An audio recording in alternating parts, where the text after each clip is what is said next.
You're live.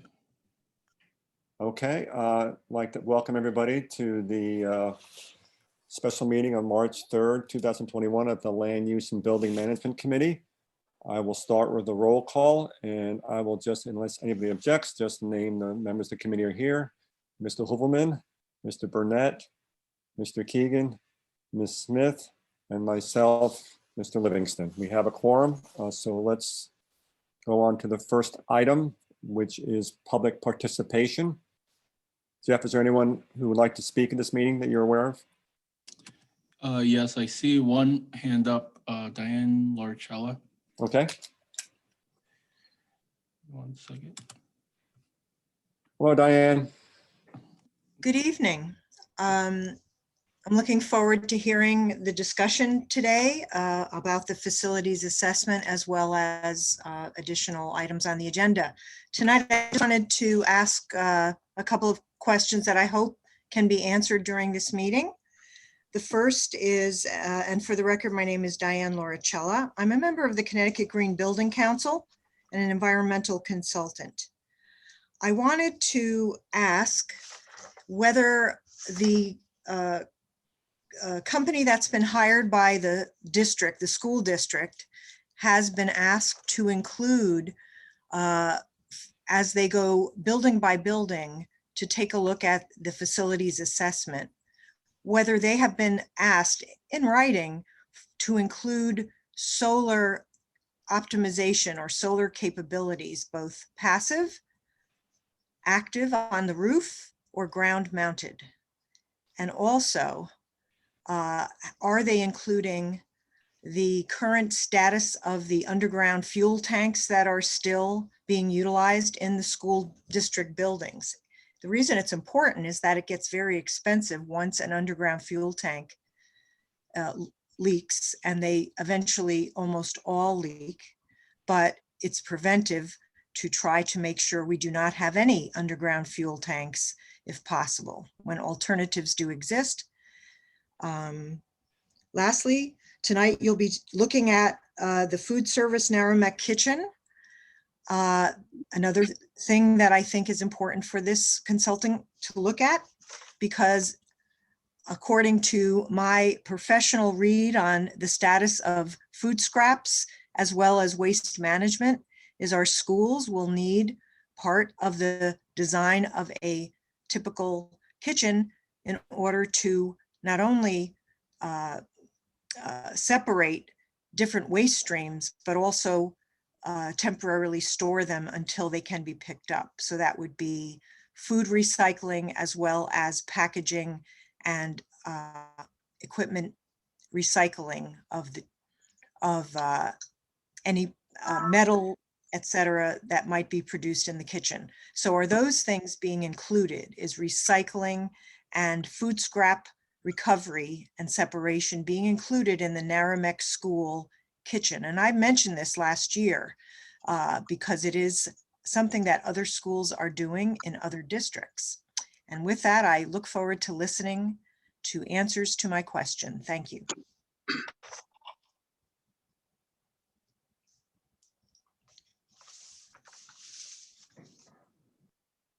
Tom, you're muted. Oh, sorry. Jeff, is there anybody else with their hand up to speak? I do not see anyone else. All right, thank you. Alan, are you aware of anybody or any correspondence? No, I am not aware of any request for comment. Okay, and I take it no one else in the committee is aware of anything? Okay, hearing none, let's close public participation and move to approval of the minutes of the meeting of February 3rd, 2021. Do I have a motion? Mr. Burnett, thank you. Are there any comments, changes, additions on the minutes? Seeing none, I'll just call for a vote. Please indicate your approval by raising your hand. All in favor? Opposed? Abstentions? Greg, did you vote? Mr. Burnett, how did you vote? Were you in favor? Okay, so unanimous in favor. Okay, thank you. All right, there's no old business.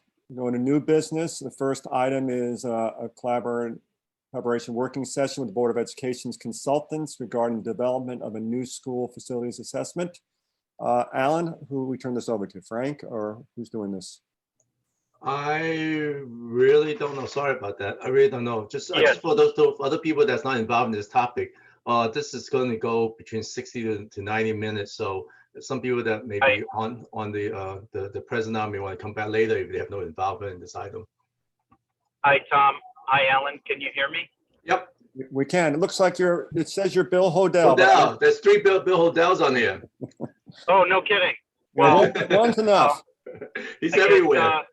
if I had to be somebody else, I'd want to be Bill Hodel. I want to be Alan. Yeah. Well, I'll just make some brief remarks here at the opening, and then we'll turn it over to Brooks Fisher with Newman Architects and his team. As the committee is aware, the Norwalk Public Schools conducted a master's facility plan some time ago now, back in 2014, 2015. It began under the then Superintendent Manny Rivera. It concluded under Superintendent Adamowski. The vendor was Silver Petroselli, and that facilities master plan has informed several years of capital requests that the board has made to the city over the past several years. We've made some good progress over those years. This new facility study is comprehensive in the same way that the last one was in 2015. One key difference in the two studies is that this one, while it focuses on the mechanicals in the school buildings, the physical quality of the school buildings, it goes one step further, unlike the previous study, and looks closely at the way classrooms are laid out in the school buildings and how classrooms are configured inside of individual classrooms. And so the final report will contain all of the things that one would expect to see in a facilities plan, everything from rooftops to boilers and so forth. But at the same time, it'll have this additional component to it that will look at how we might rethink learning in the schools as we look forward to the next several years. What you'll hear more about tonight from our presenters is an overview. To date, they got started in mid-January, so they've been in all of our schools. They've done their school visits, and they're in the process of putting the report together. You'll hear more tonight about the maintenance aspects of the schools. You'll hear more about the physical attributes of the schools, and they'll give you a pretty good indication of where we've made some progress relative to the physical assessments of the buildings. And they'll also talk about some preliminary findings and some preliminary considerations, both for the Board of Ed and for the city to begin to think about as we think about taking on some of the deferred maintenance that's occurred over several decades of time. So with that introduction, I will turn it over to Brooks Fisher and his team, and look forward to hearing what the committee thinks about the work to date. Okay, thank Brooks? you.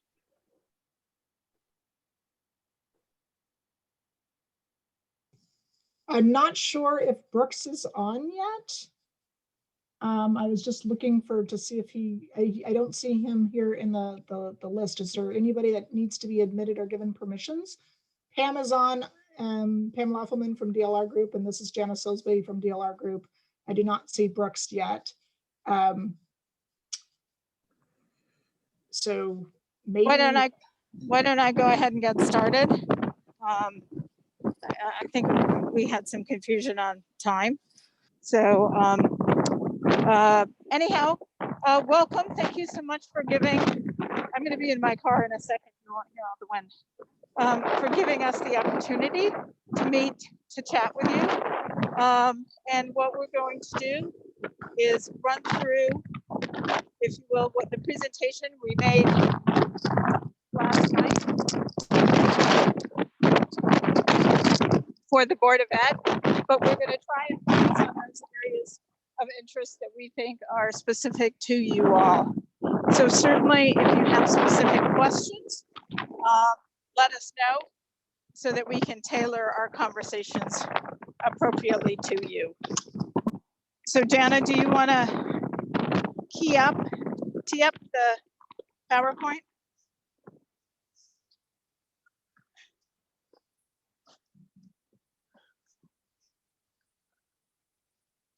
Awesome. Is So everyone seeing my screen? I just want to confirm, make sure I've got the right. Yes. Awesome, great, Yes. thank you. awesome. So as you know, we started on the facilities plan January 15th with really a multi-pronged approach to make sure at the end of the day that we're really looking at best value for you all over the next 10 to 15 years. So if we go to the next slide, Jenna. DLR Group teamed with Newman, certainly really celebrate being a data-driven, research-informed, community-inspired approach to architecture for education that enables.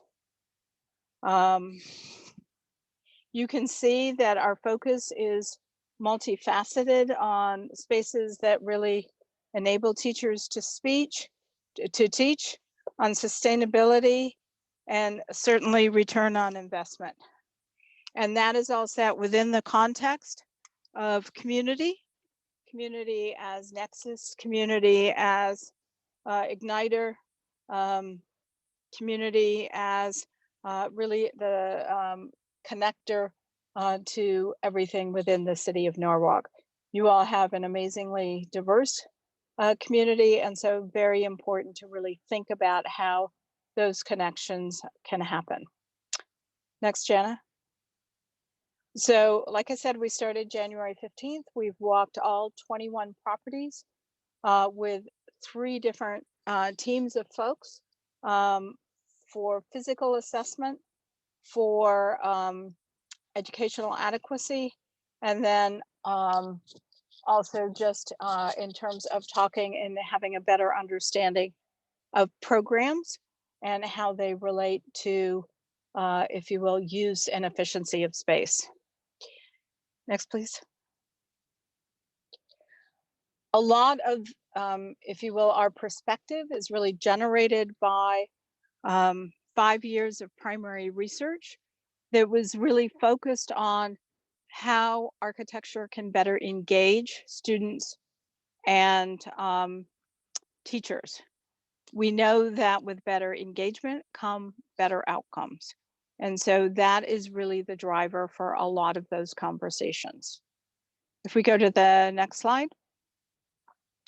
From that research, we really derived 10 critical indicators that from the student engagement index and teacher engagement index. And then we created a 340 point, if you will, analysis that we used on every school that we walked through. Because for any of these kinds of assessments, it's important that the information really be defensible, accurate, repeatable, and transparent.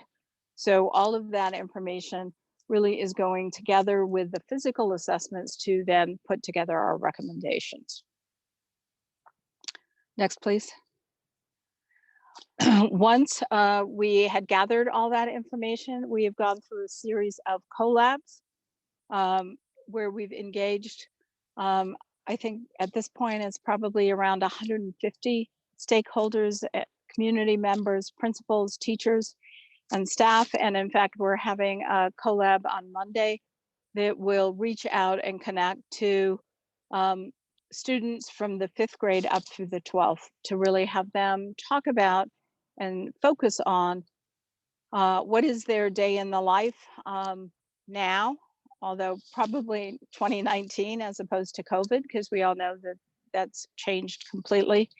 And then what will it be like in 2035? So a little less than 15 years from now. So if we go to the next slide. The first collab was really focused on conversations around inquiry-based curriculum, which is really a match for how, if you will, the teachers deliver curriculum from the little kids to the high school students. Obviously varying degrees in terms of project-based learning per school and per age group. But when we go to the next slide, that conversation of how teaching and learning works and how it is supported or not supported by spaces and furniture and tools. Pretty amazing alignment with the principals, the teachers, the leadership of Norwalk. You guys have amazing schools, amazing folks within the schools, and it was really heartwarming to really have the conversations of what these folks are really trying to accomplish, particularly in the last year of challenge. If we go to the next slide, our next collab was about the day in the life and really talking about how traditional classrooms work versus open collaboration, learning studios, small breakout rooms, and maker spaces. If we go to the next slide.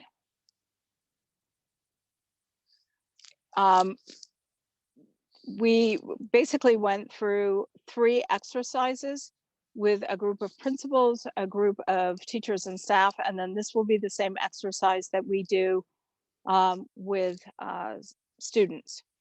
And so we really talked about kind of the sample of a student. We talked about the amount of time they're spending in different activities like lecturing, exploring, reflecting, collaborating now versus what they saw as being kind of, as I said, those benchmarks in 2035. The reason why that's important is as there's more and more emphasis on students, meeting students where they are and really supporting each student's success, it's impossible to provide a space for every single activity that one could imagine that one would need to support every single student. So this really starts to get folks thinking about how do you look at, if you will, a traditional school and start to make small adjustments to improve efficiency and in fact support, as I said, this variety of programs and spaces, be it SPED, be it ELL, be it CTE. These days, a lot of those classrooms are considered non-capacity generating classrooms. And that can take up a large part of a school. And so how do you balance providing the appropriate programs for success with the square footage for schools that are reasonable? Next, please. Jana, next, please.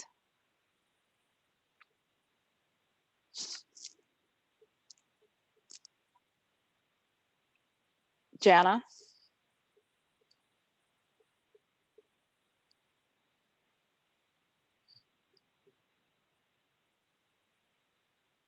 Oh, Jana says she lost her audio. Can you advance? It's advanced now. Okay, awesome. So So after that collab, the next kind of group of stakeholders, and this included principals, teachers, and folks from the community, where we really looked at virtual tours of multiple schools that really are starting to. Excuse me, we've lost the screen now.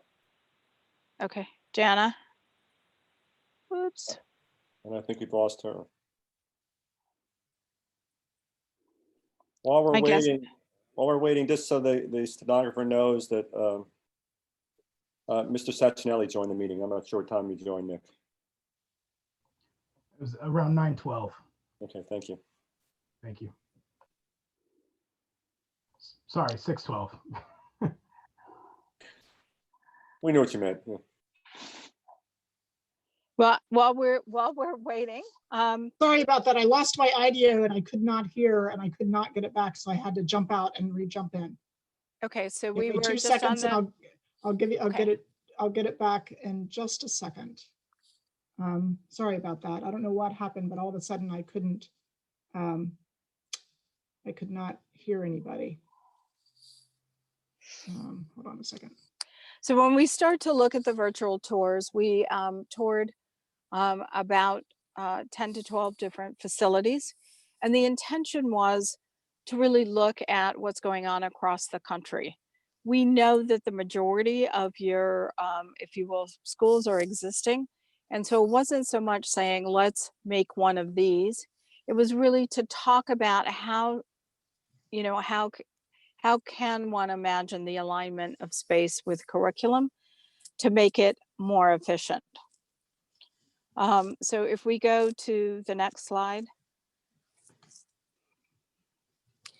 And you can see these kind of little knee huggers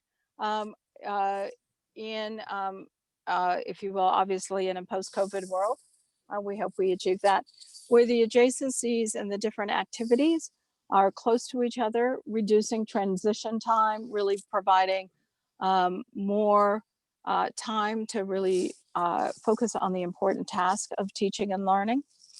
And then as you translate that into the middle school students, same idea of what are the variety of spaces that can occur within a school that allow every learner to really find spaces and places that keep them engaged. And then when one gets to the high school, the conversation of breakout spaces, collaborative spaces, specific spaces for maker labs, for science labs, if we go to the next one, for special program activities like broadcasting, and then special activities where you can huddle as groups up in the upper left-hand corner. I mean, in some ways, when you think about this, this is a furniture solution that really represents how a lot of industry is working in terms of small groups, small project work, small huddles to push and solve problems.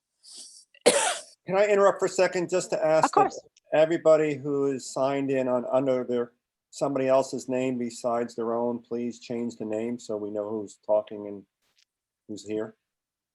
Oh, yeah, that's me. I'm one of them. Sorry about that. Just realized that. Yeah, if you guys can just fix them as we go. Thank you.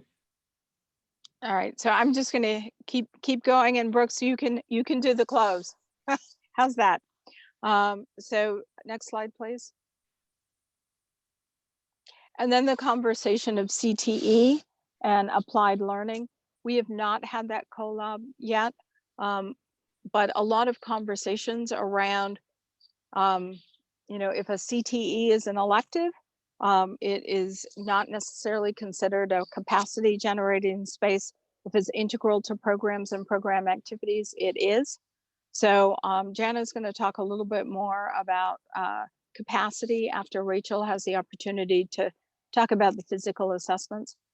But we are just starting on that deeper dive of really looking at, if you will, the existing schools and their capacity to handle existing enrollment. You know, certainly in first blush, it does not look like there's a huge discrepancy between the two numbers in terms of existing enrollment projections for future enrollment and the physical plan. Next, please. In all of the cases where we were talking about, if you will, different places and spaces, a lot of conversation centered on furniture, everything from ergonomics to the conversation, if you will, next please, Jana, that furniture does allow for a variety of activities to take place in the same room. And in some ways, the cost of investment in furniture versus even renovating or changing, moving walls, changing bricks and mortar sometimes is, or oftentimes is, a lot more cost-effective solution to maximize the value in different learning modalities. Next, please. So you can just see different examples of furniture, be it formal learning, informal learning, outdoor learning. You know, what are those spaces and places that allow, once again, students and teachers to do their important job? Next, please. And then we wound up this collab with words and images, and you can see some comments on the right from all of the stakeholders on what they felt were priorities in really making sure that architecture aligns with, if you will, the delivery of curriculum and education. So with that, I'm going to turn it over to Jana, and she's going to talk about the last collab where we really focused on kind of viewing architecture through the lens of user experience and sustainability, and really honed in on what your community felt were priorities. Jana, So take it away. Thank you, Pam. So for the last collab, we actually invited a cross section of stakeholders. We actually had administrators, facilities operators, we had teachers, we had staff. We actually had some community members and former, parents in the current parents and former parents in the group. And it was a cross section. We had hoped to have some students, and we might still go back and do this one more round to get the student perspective. But even though we didn't have that cohort, we did assigned 4 different breakout groups to talk about topics in sustainability, resiliency, and how do you experience space, and how does the space contribute to health and wellness. I'm sorry to interrupt for a second. Jeff, if you're there, Barbara Smith got kicked out. Can you see if you can get her back in or help her get back in? Sure, should I just resend? Yeah, maybe resend. That might be the easiest. Sorry to interrupt. That's all right. No problem. Like I said earlier, my audio all of a sudden went blank, and I needed to jump out as well and get back in. So it's, things are glitchy. It's to be expected. So anyway, we had the 4 breakout groups, and each group was, if they were there and representing themselves, then it was teachers and staff, administrators and facilities. But then we also had some people represent other stakeholders who weren't necessarily there. Like we had a group that was specifically looking through the lens of a student cohort, as well as then the people that were from the community and former parents or current parents representing that community cohort, so that we have those different lenses, because different priorities will be appropriate for different groups. We have 11 different topics, and it covers everything from water and energy and health and well-being, and goes all the way through product, goods and services, which includes topics such as waste. And there's within this broader cohort of 11 topics, we have 44 cards. So it's like once you go into those different ideas, there's even a greater level of detail that people are allowed to look at and discuss and consider. And we go through all those 44 topics very quickly at first. And then we go through them again a second time. And what the purpose of it is that as you go through, it's like thumbs up or thumbs down. Is that something that you feel like is important to you as a constituent, as a stakeholder? And then we eventually, what we do is we get narrower and narrower in our focus until the top 6 or 7 items raised to the top. Those all 4 breakout rooms came back together. What was really interesting was the overlaps of what people felt were most important and the values that really rose to the top for the Norwalk Public Schools. And we had a consensus of the 7 ideas that you see here. So starting with indoor environmental quality, that includes everything from air quality, thermal comfort, visual comfort, which is daylighting, as well as artificial lighting within a classroom, and acoustics. Emotional resilience, and that actually has to do with, does the space and does the building and the programming support a student or a teacher or a community member so that they can withstand the stressors of everyday life, as well as a hazard event, whether it be a pandemic or even some other sort of hazard event. Does it provide a space that feels good and comfortable, that they're able to recover and to bounce back? Beauty and inspiration.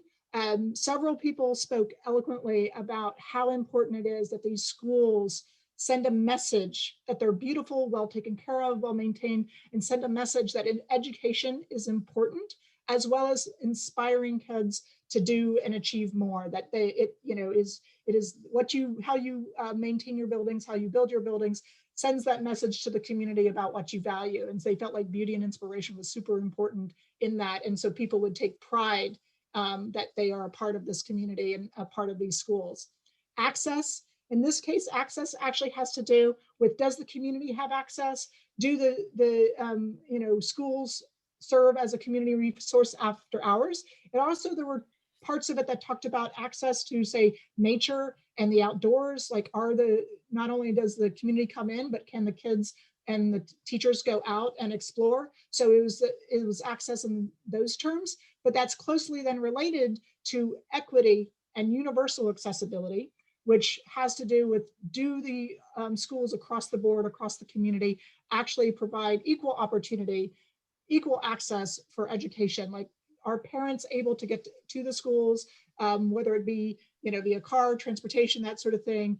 Do they provide equity as far as the program offerings and the quality of the spaces and education that they're able to provide across the different locations? As well as then, does it provide access for people with challenges, whether it's physical, social, emotional, behavioral, or educational? Are kids and able to have a access and opportunity at all the various different places? So another important aspect was play. This was not only play as far as just playgrounds, although everybody did bring up this as providing access for the community to the playgrounds and it becoming again a community resource, but it also incorporated concepts around play. Do the spaces and do the experiential learning provide places where kids can enjoy and have fun in learning, and that it actually provides places for whimsy and to explore and discover in the way that you do when you were a child, creating forts in your mother's living room type of thing.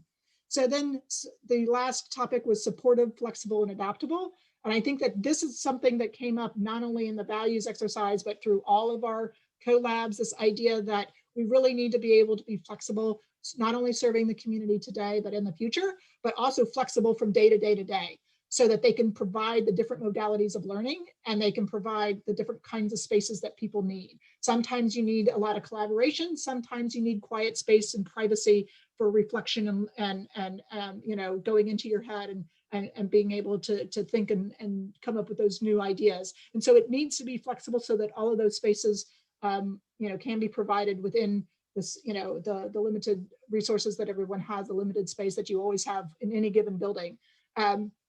So those were the 7 primary topics that came out of our values exercise. So as Pam mentioned, we've done synthesize and discover. There's also even simultaneously, we are starting to report out. We want to be able to get our information out there to the core planning group of the district so that they can give us comments and feedbacks all along the way. So as of February 18th, we did a preliminary report out of all of our findings from the collabs. And then February 22nd, there was a preliminary findings from the physical assessment side.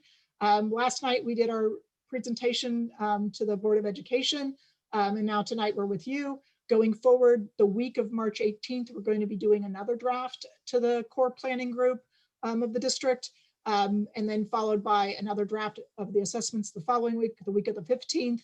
That will start to include some costs. So then we can really have some conversations back and forth about setting then priorities once we sort of can attach, numbers to the proposals that we're making. And then the final plan will go into the district on April 5th.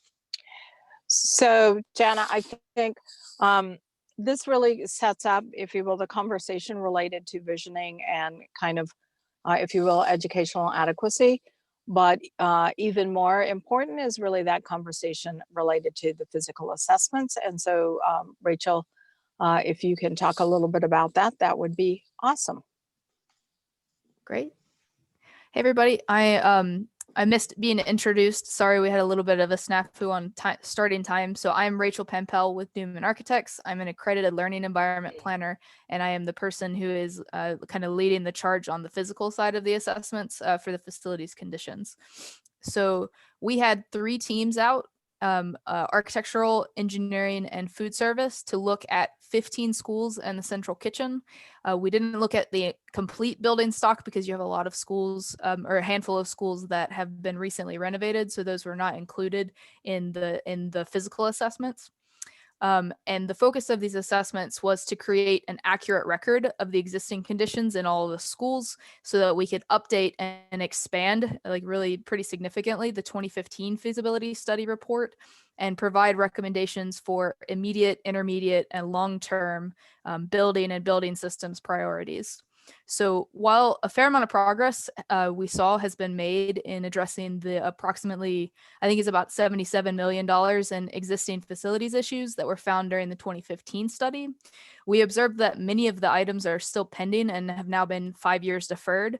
And I just wanted to make a small point about how deferring maintenance leads to escalating costs. If you look at, say, a piece of mechanical equipment that cost $10,000, and in the 2015 report, they said this is an immediate issue that needs to be addressed right now, and it wasn't. And then we look at the total compounded 22.5% escalation that we've gotten from our cost estimator since 2015. That same replacement now costs $12,250. So you can see how quickly things stack, especially when it comes to building systems, because that's just the escalation costs. You also have to think about the inefficiency while it's continuing to run, potential breakages, and then downtime due to those breakages. And so that's a big piece of what we're looking at when we're doing these assessments is what are those items that are really going to have really fast and big escalating costs if they're not addressed immediately, as well as within the first year and the first 2 years. So helping the district to prioritize those things is a key function of this facilities conditions assessment. And our cost analysis will also include information for the escalation for each item. So we'll have everything in what it would cost to do now, but also what it would cost to do in a year, 5 years, 10 years. So like I said, each of the schools received an assessment from the 3 perspectives of architectural, building systems, and food service. And the assessors use these report checklists like you see on the screen so that we could maintain consistency in the way that we approached each of the schools because you have a pretty diverse building stock. On the next slide, as we were walking through, we used these assessment criteria, the conditions and priorities, to think in our minds about how we would be filling out these assessments when we move to the analysis piece after the walkthroughs. So the conditions criteria is a grade for the overall quality of the building and the systems, and then the priority criteria sets the time frame for addressing any issues that are noted. These criteria are based off of standard tables for useful life of materials and equipment. So we didn't walk through kind of like eyeing things to be like, oh yeah, that looks good or that doesn't look good. You know, we really were paying attention to what are the standards for useful life, as well as looking at how well things seem to be in working order, but always starting with, you know, these are the standards for how things work. And the application of these criteria is we're about 50% of the way through right now. So as we go, we're making several passes to make sure that we're consistent across all of the schools, but also that when we're setting priorities, we're being aware of that there's a limit to how much you can get done right away, and making sure that we're including that as we continue to develop the analysis of these assessments. Once we complete the analysis, each school is going to have an overall condition and overall priority score. So you'll see on the next slide, just a few examples. These were the first 3 that we included in the draft that was sent out a couple weeks ago. So what you're going to see here and what we're going to have it in the report to really make it clear and easy so that you can flip through and really quickly see what's most pressing is we've pulled out the overall conditions for each school. And then we also are going to have a 1 to 15 ranking of priorities based on what the overall situation of the issues is. And then we've pulled out the year 1, year 2, and then year 3 to 5 items, so the priority 1, 2, and 3 items to the front, so that you have a really clear, quick, and easy guide, so that you've always got this backup when you're trying to make decisions about how to apply spending to facilities upgrades. So these needs, the issues and the needs that come from them are all going to be reviewed and aligned with the educational adequacy recommendations, so that we can make sure that we're leveraging all of the proposed improvement spending as cost effectively as possible. So as much as possible, we're really working as an integrated team to make sure that if we see, okay, well, this school's got this that really needs to be addressed quickly, what are the pieces that we might be proposing on an educational adequacy side that we could also fit into that, because there's obviously huge cost savings in combining work in schools at the same time, instead of doing everything as piecemeal separated projects. So on the next slide, we put together, as we went through the assessment, these are our top 5, the major things that we saw that need to be addressed across all of the schools. So those fall under the categories of exteriors, interiors, accessibility, safety, and food service. So at the exteriors, there are significant indications of water infiltration issues at a lot of the schools, and those are going to need investigation and remediation quickly. And there, as we walk the roofs and we look at the last time that they were replaced and look at the useful life tables, there's a lot of roofs that are coming to the end of their useful life and are going to be needing to be replaced. At the interiors, there are many finishes that are nearing or past the end of their useful life and are needing replacement, as well as large amounts of those materials that are going to require asbestos abatement.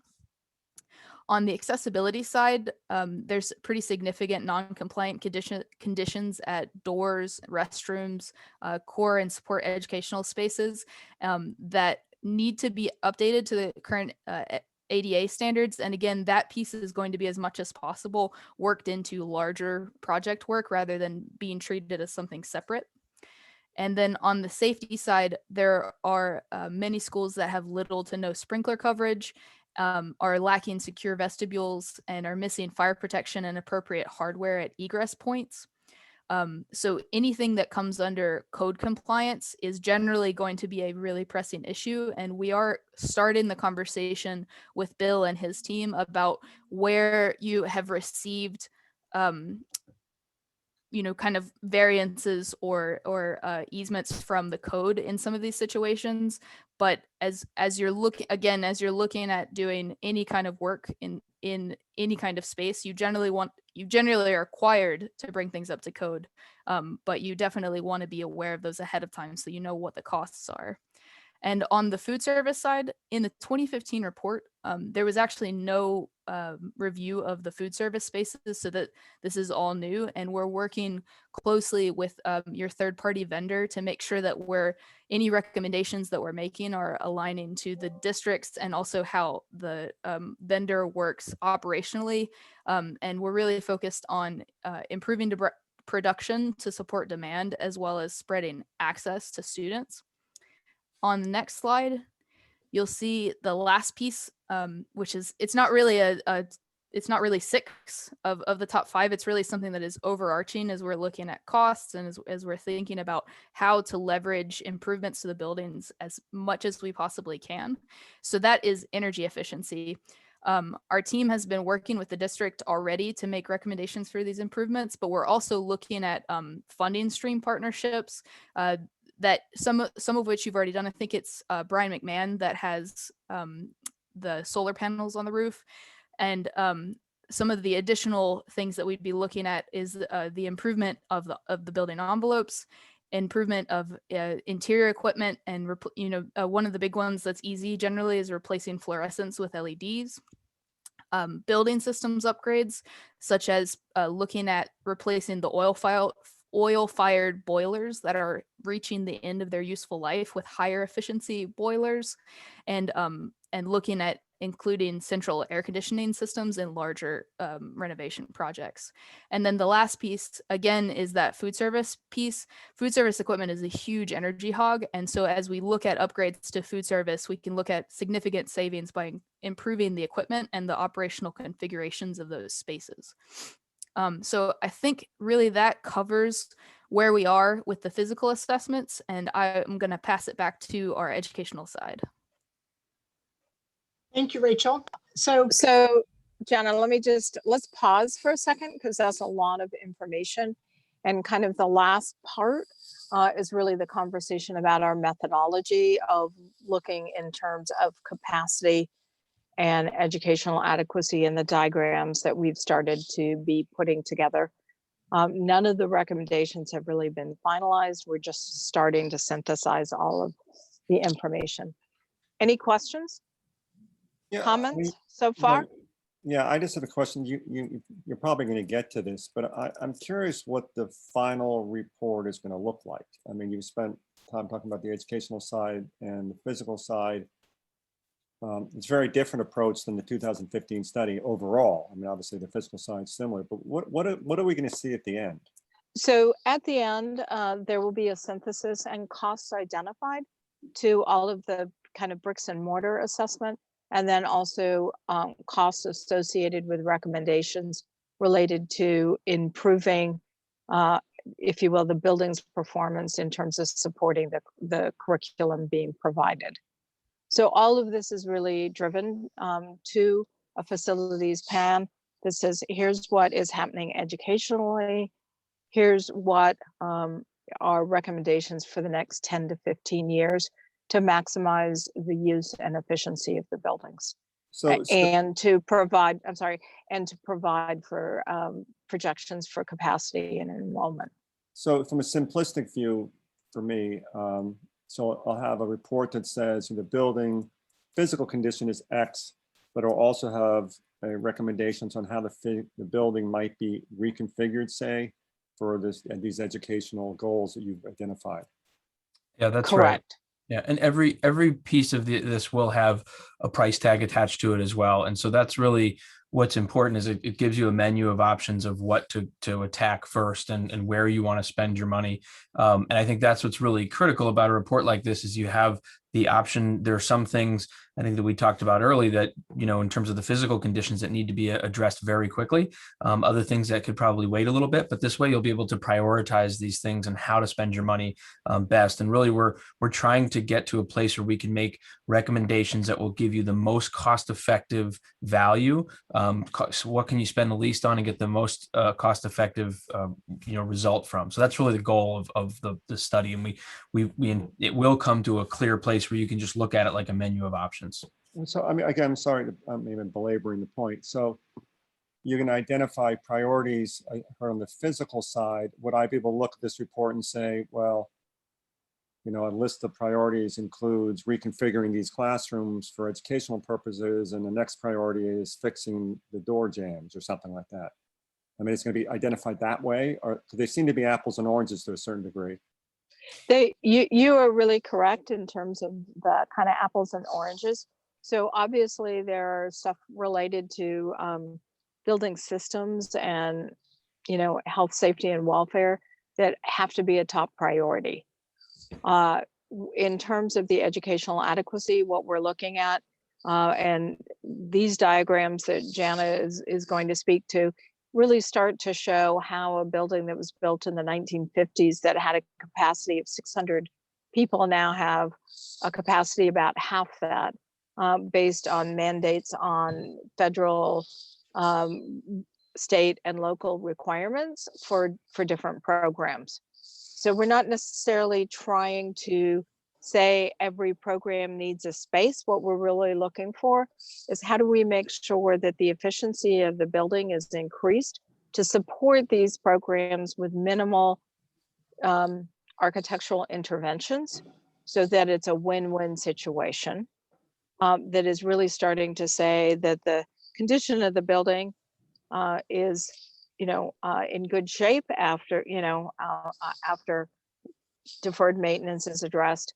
and that with these options, that in fact the building will, potentially even be more efficient and address future-facing learning. Does that make sense? I think so. Why don't you continue? Thank you. Okay, awesome. Go ahead, Jana. Thanks. So Pam has kind of already talked about this slide here, in that really the point is that, a lot of these buildings were built back in the, you'd say, mid-century. And at that point in time, the requirements for a school were very different. And you would say design, in this case, in the example, a 20 classroom building that would be able to house 30 kids per classroom was the thinking of the day. And so you would have a school for 600 pupils, but very little other spaces would be included. And then suddenly, then you have okay, now we have a maximum number of students that we can stick into a classroom based on contract. So instead of 30, we're down to 27 in some classrooms, 26 for other age groups. So already just there, it's gone from 600 to 537. Then you add on the statutes and other code requirements that for special education, English language learners and other things like that. And suddenly you're down to 471. And then you actually add the ideas of true forward-facing learning, including things that are as fundamental as science labs, as well as even media centers and learning commons and other programs like that, which are essential in today's education. And suddenly that 600 student school is down to 257. It's the same building, but the program requirements and the needs of the current day changes the school and what it can do completely. So one of the first tasks that I've been looking at for every single school, because this forms the basis of our design recommendations, is looking at both enrollment and capacity.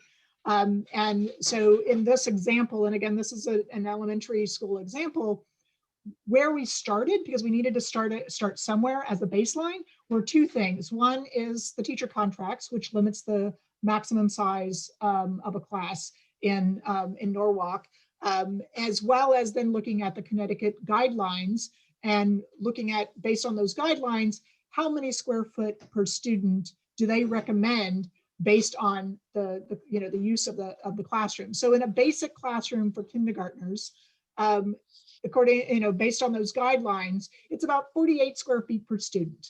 And so looking at each of the sizes of for that age group, determining how many students would we recommend actually be in that classroom. Because just because you have a space and it says it's kindergarten does not necessarily mean it's appropriate to put 22 kids in there if it's a super small space. At a certain point, it doesn't make sense. And so we were trying to, as a baseline, use those Connecticut guidelines. So then we did that for every classroom, and we got then a total for the building based on the number of teaching spaces and what we found.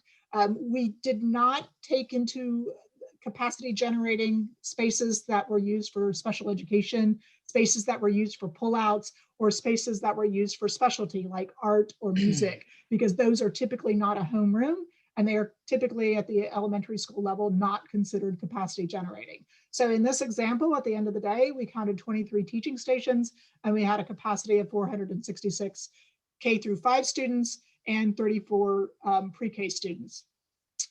So in the next slide here, you can see we are going through this exercise for each of the schools. We were visiting these elementary schools after hours, and we were not always able to talk to the principals or understand exactly how they were being used pre-COVID. So we are going through based on the information we've been provided by the district, but we do need to go through a vetting process with the principals to say, all right, if we look at it back in 2019, how are these spaces being used? What were the spaces that should be designated as for special education or pull-out spaces versus what are true, capacity generating spaces? We're still right in the throes in the middle of that. However, as Pam mentioned, we do feel like that at the end of the day, we're probably going to be pretty much that the existing capacity is there for at the elementary school levels. Although that does need to be proven by our final, data and information. So we did the similar thing for the middle schools. The middle schools, you do start to have different types of rooms that have different requirements. So like a lab would not have the same number of students or a same square footage per student as say a regular classroom would. So we do have to apply different metrics there. But again, in this example here, we counted 36 teaching spaces, and that makes sense given the fact that this school has 3 different houses. And roughly speaking, the teaching spaces were approximately, for each house had 3 classrooms for each of the 4 core disciplines, that being math, English, social studies, and science. And so it made sense that when you do the 3 times 4 times 3, you get 36 for core teaching spaces. And that ended up then being equivalent to about a core capacity of about 811 students for this particular site. So then the high school is a little bit different because of the types of scheduling as well as the type of choice that kids get to choose electives and other things like that. It's not just a matter of counting classrooms and counting the number of square feet per student. It also has to do with the efficiency and the utilization and how those rooms are being scheduled. We actually have just embarked on a deeper dive to really understand those course offerings and put that into our dashboard to basically get a more accurate understanding of what your current efficiency is, and are there any places that we could increase that efficiency, through looking at things differently. So I will kind of just skip over that. But again, at the high school level, the number of students per class also changed because like science, for instance, has a different requirements than say a regular classroom again. So once we look at those numbers, and that sort of forms our basic understanding of will these buildings be able to, as they currently exist today, meet your capacity, then we're also looking at what needs to be done so that we have both physical building equity as well as educational equity. And when I'm saying that, it's like what needs to be done to bring like the buildings up to sort of a level playing field with their physical condition as well as their educational condition to provide that, an overall district-wide level of opportunity for students. And looking at things just like holistically, like our first blush look at the schools, there were certain things that were kept showing up over and over and over again that we feel like is a commonalities amongst pretty much all of the schools, regardless of their age or condition. And that one of them is secure vestibules. Some of the schools had secure vestibules where you could come in, check in with the front office, and then enter the school. But the majority of them really don't have that. And so that's a recommendation where we would say, district-wide, it should be looked at and improvements should be made. There were other things like improvements to paint, acoustical tile, and floor surfaces. There were a few schools that had recently been renovated, like obviously Ponus, where those things did not need to be updated, but a lot of the schools had some tired finishes that we would think need to be looked at and understand a rotating cycle of making sure everything is constantly being kept up to snuff. Another thing was glare. Even though windows in some cases had been replaced, there was still a lot of glare in classrooms. And what happens then is the teachers were all pulling the blinds. Right now, those roller shades are solid.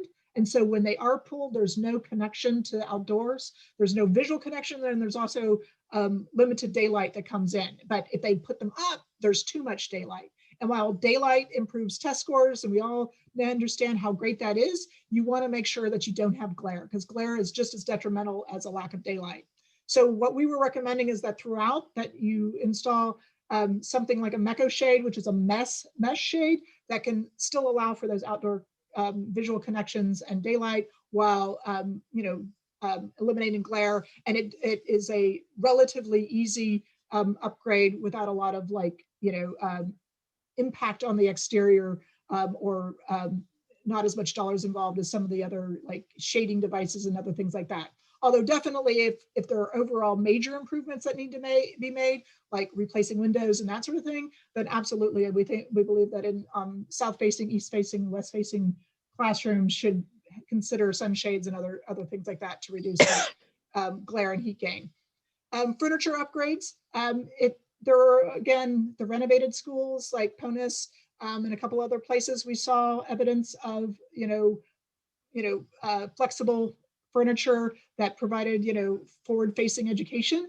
But for the most part, what we saw were really, last century furniture. And this is a way that even without changing space, you can completely change the learning experience by having, flexible furniture. So that's one of the overall overarching recommendations. Then the third tier of category has to do with collaborative and project-based learning areas. Right now, the majority of the schools are what we would call very cellular. It's like you enter a classroom, you have no visual connection to any other spaces, and when you're in that classroom, that's all that's there. And in forward-facing learning, it's actually about creating activities and spaces that can serve for different activities and learning modalities, as opposed to everything happening necessarily in one type of space. And by creating some very well-placed collaboration spaces, you can actually get that variety of activity and a variety of learning that needs to happen. Increased transparency. This actually is also a security measure as well as a learning measure. Not only does having more connections between spaces as well as connections to spaces to corridors, it makes the corridors safer. Quite honestly, one of the biggest problems in schools is bullying.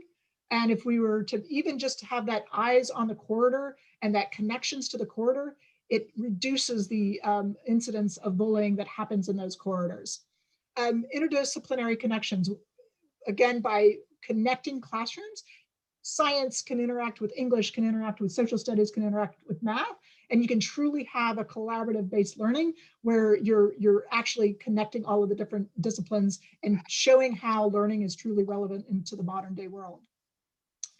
This is just an example. This is just showing a transformation of a mid-century school and how then in the lower level, how it looked afterwards, with just making some modest improvements and opening up some areas. The lower right and upper right hand, for instance, is the transformation of a library into a truly interactive learning commons that has multiple uses at multiple times a day.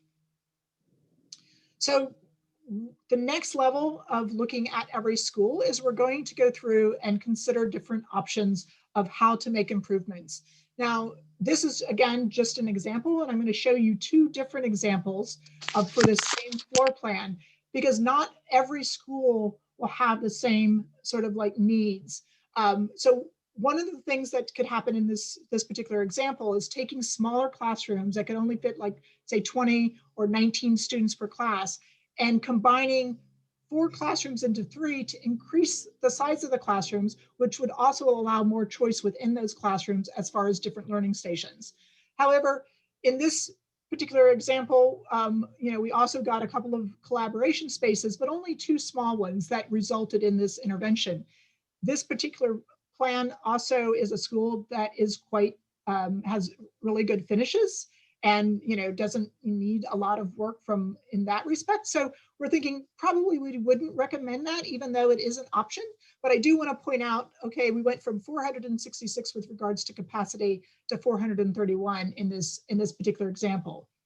So re-looking at that same school, well, what is a different way of approaching this? Because there's always different ways of thinking about space and different ways of doing intervention. So another way of thinking about it is actually taking one of the classrooms in each of the different pods. So if we think of this as having 3 different pods for the 1st grade through 5th grade, and then another pod down here for the kindergartners, how can we create a collaboration space for the different pods and then actually use that space, consider that space part of the learning experience, which then, you could say, well, instead of 19 students for that classroom, we actually could say there's 24 because they get to take advantage of that collaboration space.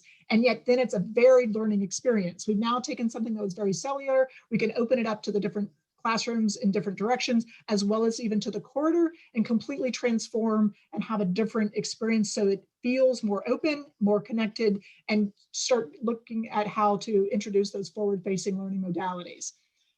But again, here in this example, we've gone from 466 to 444, but that's an improvement over the 431 of the last option, and it has less intervention. This would be a less expensive intervention to do to get a similar quality of education, which again, we're trying to maximize the value. The other thing, just to reiterate, depending on what Rachel and her team tells me the needs of any particular school, we might do one option or the other as we go through all of the different considerations. So then beyond the classroom. I'm sorry to interrupt. When you're looking at, say, combining classrooms, are you looking at the structure of the building itself as in terms of how it was built and load-bearing walls and construction? At a cursory level, yes, but at a sort of intensive level, no.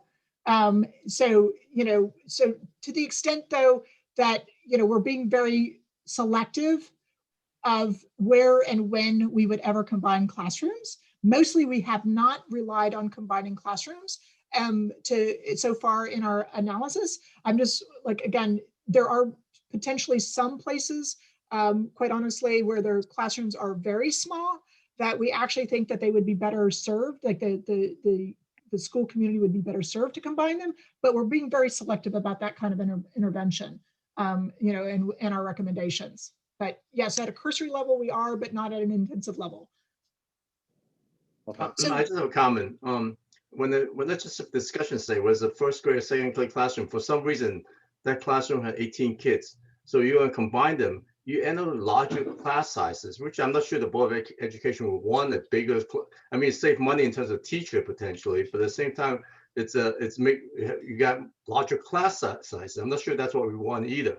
So right, and those absolutely, you need to think about that. It's not such a simple thing of just like combine two classes, because also if you want to combine class sizes, you like this picture showed, you only combine the adjacent rooms, but that doesn't get you from it's not such a simple thing to say and to accomplish. It's you got to take 3 classroom, 4 classroom, combine to 3, and then get the collaboration room out of it. So it's not as simple. Like you have your 4 classroom combined, and I don't know. It's just that it's a concept, but at the same time, it's that we really have to look at specifically each school and how that would work based on class spaces that we have. And overall, I'm not sure you actually increase the capacity. But again, it's really case by case, depends on how the space is set up and structurally how the building is done, what's the availability of space. And anyway. Yeah, so you are absolutely right. so you're so correct. I mean, we're just starting to look at each one of the schools, looking at how to address this. The hope is that by creating collaborative breakout areas, that one can also use those areas, as Jana said earlier, for things like SPED, things like ELL, some of those pull-out programs. What's happening right now is their rooms are being assigned to those spaces, and those rooms aren't necessarily used 100% of the time.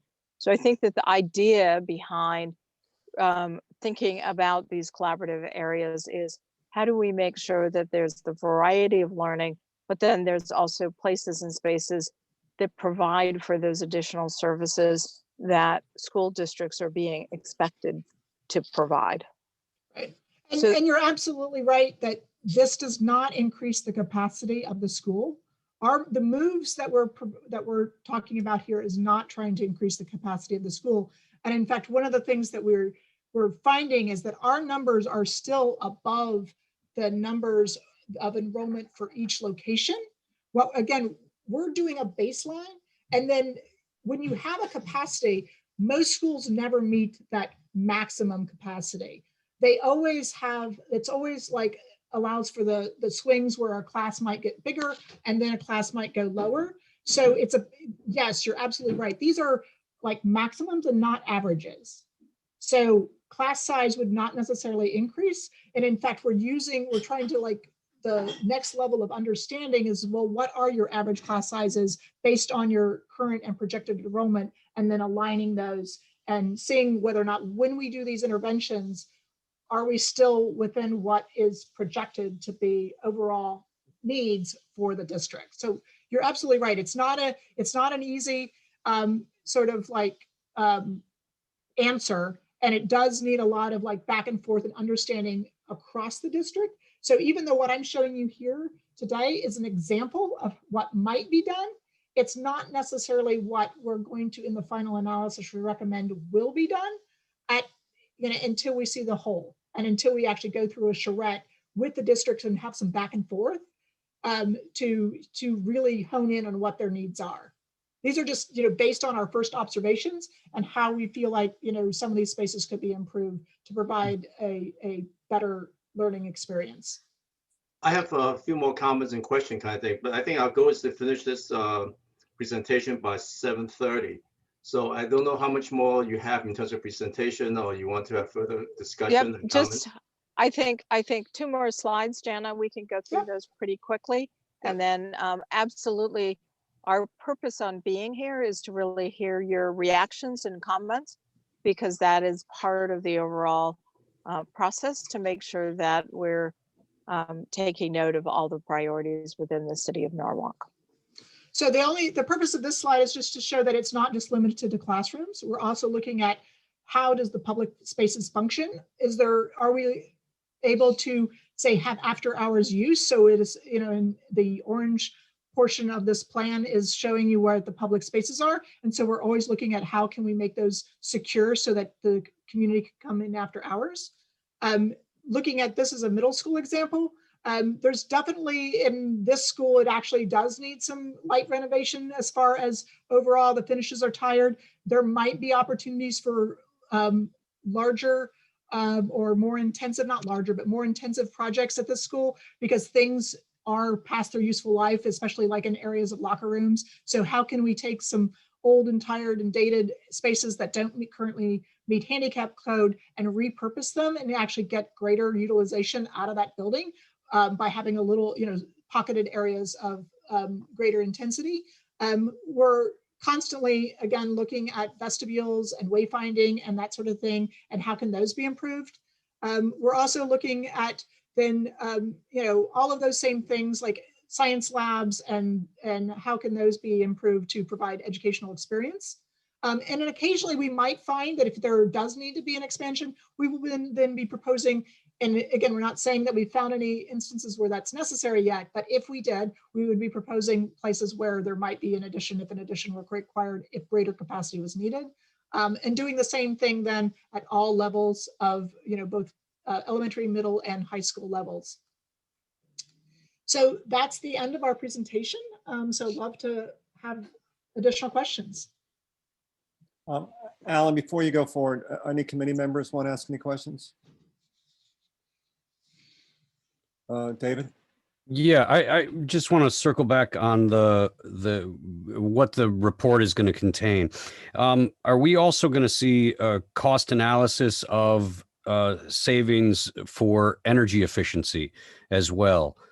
Things like, energy generation, solar panels, those types of things, and recommendations of that nature when we're talking about the architectural upgrades for these buildings.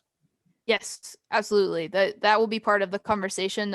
Is what the return on investment for improving energy efficiency can be through all of the different things that I listed, as well as anything else that we find as we finish our assessments. And we'll also be deepening your existing partnerships with people that tend to do like payback partnerships on improving things like fluorescence or putting solar panels on roofs. So that will be part of the information that we present, as well as not just how you can get energy efficiency in the long run, but also how you can defray some of the initial costs. Okay, so you're really doing full energy efficiency studies as well as other issues. As far as any improvements that we're recommending, we will be including the differences. We're not doing specific energy models of each building, but we'll be saying, you know, if something needs to be replaced and you replace it with something better, then this is what you're looking at. Okay, so thank you. That Yep. answers my question. Thank you. Other committee questions? Mr. Keegan? Yeah, hi. If I recall, early in the presentation, you indicated that you were reaching out to parents and students and the like. Is this the right time to be doing that? Well, let me just say, what we're reaching out to kind of community members, consistent with kind of the Board of Ed's outreach related to the strategic plan and other plans that are in place. It's really for gathering information. It's not necessarily to talk about here's what the recommendations are. It's really to make sure that the conversations of kind of wants and needs are identified and captured in one report, but then are thoroughly vetted with both the Board of Ed and the City of Norwalk. But not the parents or the students, correct? Those will not be vetted with the parents and students now. The report will be vetted once it's complete. I mean, as a public document, I would assume it'll be available. Other questions? Alan, you want to go ahead? Are we going to get just a quick question, Tom? Will we be able to get a copy of this deck, this presentation? Yeah, could we get that? Right. I see no reason why not. All right, great. Thank you very much. No, that's not a problem at all. Okay, thank you. Could you, by the way, could you guys clear this, take off the screen so we can see? Absolutely. Yeah, thank you. Thank you. Okay, Alan, did you have questions?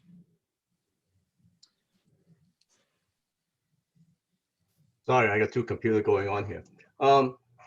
Actually, there's something I was very pleased about. About a year ago, Jim Giuliano, me, Tom Hamilton, and Frank Costanzo, we sat down and worked on this whole space requirement for Cranberry School. I think what we came up is very consistent with what you just presented today. We look at capacity and enrollment, and we look at all the grade requirements. So because it's never a perfect system. So like if a 3-section school, the certain grade may be amped to 4-section because when you over a certain number of kids per grade, you got to go up another classroom. So we actually designed a classroom strategy that is 3-section school, but we added 2 more classrooms in there to absorb those variations in terms of enrollment for 1 year. So this 3rd grade becomes a 4th grade next year. So there's an extra classroom because when we reach 24 kids, you have to go to 26 kids, you got to open another classroom. So we designed a 3-section school. I think it's 3-section school with like 2 more classrooms for the upper grades for the elementary school. So there is the flexibility. And we also identify, we don't consider the arts and music as enrollment purposes, right? We also including a specialty classroom, which is not designated for any reason except for, we just call it a theme classroom. And we don't consider that's for enrollment purposes. We just did it so that it looks, you can use it for if a school has a special, really into music or into environmental science. So even the elementary school's grades does not have a science curriculum, but we'll create a separate classroom, a theme classroom, which we do not count it as enrollment purposes. And also the special eds and English second languages. So what we decided to do is that we will have 4 classrooms, but they're half size. So each one is, let's say, about 400 square feet, but they put them next to each other. So potentially, there for some reason, there's a change in something kind of thing. We can consolidate 2 half classrooms to a single one, and we don't add them to enrollment purposes. So when we count the enrollment for the school, we look at the basic classroom plus the extra classroom we have to come up with the enrollment number for the school. So it's pretty consistent what you look at in terms of what you're looking at. So for a school, I think looking back at it, I think we planned out Cranberry School where pretty much what you folks are talking about. So that's a good thing. That's great. And I have a lot of different things I want to talk about, but one thing I noticed is that when we talk about, we were always trying to bring more light and air into the building. It's a very complicated balance. Going back to the picture you had of the library before, I love all the glass exterior wall and stuff like that. But the conversation we have, how do you provide security with almost all that glass? And usually when you have those room that faces the front of the building, security is a big problem. How do you control light? How do you protect the building when there's so much glass? Right. There's a balance that we need to continue to look at each building to see how we can achieve that objective, and meanwhile provide proper security for the building. Right. So And very- in fact, Alan, we just met with a security group today to get their input. So that was another collab that was happening. So we're trying to make sure that we're listening to all the concerns, because as you said, there's that balance of transparency and seeing what's going on to kind of prevent bullying and those kinds of activities versus transparency in a active shooter situation. So what's that right balance? Yeah, and also too, we find that when we put glass on the interior hallways and stuff like that, a lot of times teacher would come in and want to put blinds over there and cover them up. More than lockdown, but sometimes it's just a distraction and stuff like that. So there's a balance in terms of the education side. How do they like the space in terms of privacy and everything else? So as we design each building, the amount of glass within the building, it's also a sensitive topic that we need to look at, because again, we put a glass wall in the interior hallway for for visual dynamic communication kind of thing. But yet, as soon as that teacher go in, they want to put paper over it. So, I mean, we're not going to spend the money on glass and yet we cover it, right? So I think there's understanding and balance that it's kind of evolves and depends on the principal, each school, it's a whole evolution of design and education and human changes and stuff like that. The other thing, another component I want to mention is that we're very much regulated by the state in terms of total size of the building. So when we do add additional square foot to the building, it's really, we have certain requirements that we cannot exceed. So that's something that we have to be very conscious about. As much as the additional program always coming in to improve the education quality of the system, there's a limit of how much classroom we can put in and financially we can afford. So Absolutely. I'm keeping quiet. That it, Alan? Alan, I wanted to also just comment on something you said earlier, and that was about, the ease of making some of these changes. And that is something that we are constantly looking at. When we say, well, you could take 3 classrooms and make it 2, or you could take 3 classrooms and make it 4, it is very easy to say that on paper. But when we make the analysis of what's that cost, because we'll have costs with all of these potential options. And then when we have the workshops with the Board of Ed about what are your goals, we're weighing all of that together. And so that's really an important thing, that we're looking for what is the most cost-effective way to get the most out of the facilities that you currently have. And I think that aligns with your comment about overall, funding sources as well. It's just so critical to getting a report that's meaningful and useful to the city of Norwalk. Other questions, comments? Seeing none, I want to thank you guys for coming. Frank, thank you for bringing this to us. I really appreciate it. Appreciate us being involved in this. I really look forward to seeing the final product and any intermediate products as well. So again, thank you very much for coming. I appreciate your time. Great. Thanks for having us. Yeah, thank you for Thank you having very us, much. Tom. Thank you. Okay. Have a good night. Okay, so let's turn back to the new business. But before we do so, I just want the stenographer to note that Mr. Burnett left the meeting. I think he said he was going to leave about 7. Yeah, it left, but it was about 6:55. Okay, thank you. All right, item 2, review bids for access control improvements at the 2 high schools and refer the recommendation to the Common Council for action. A, authorize the mayor, Harry W. Rilling, to execute an agreement with Integrated System Services LLC for the enhancement of school security access control improvements in Brian McMahon High School and Norwalk High School project for a total not to exceed $58,001, account noted. And B, authorize the NPS Facilities Department to issue change orders on contract for a total not to exceed $5,800, account noted. Do I have a motion? Mr. Woolman, thank you. Bill, is this you? Yes, so thank you, and I'll begin. So over the years, we've included many enhancements to the school security systems, probably over the past 7 to 8 years. We've included upgrades to PA systems, master key high security classroom locking system. We've also upgraded the intrusion systems. We've installed lockdown shades that was referenced a little earlier. We've also included a window film on the exterior glass, which is has a ballistic rating. One thing we haven't done was to enhance on the access control. Reason being, all but 2 of these schools have it. So we all know the operation of a card access, either by a physical card or in this case, a fob. Each school in the district has that capability, and it's really good for security control and accountability. The 2 schools that haven't had them are the 2 high schools. So what we have here and we are proposing is that the 2 high schools receive card access like the remaining district does. In order to do so, you have to start from the ground and wire the entire school. And each school would get, I think, Brian McMahon, I think we're providing 9 or 10 doors. So different areas of the school where you may park your car, as opposed to using a physical key, which there is little accountability for, you can now swipe in. And at Norwalk High, I believe we're doing half that amount of doors.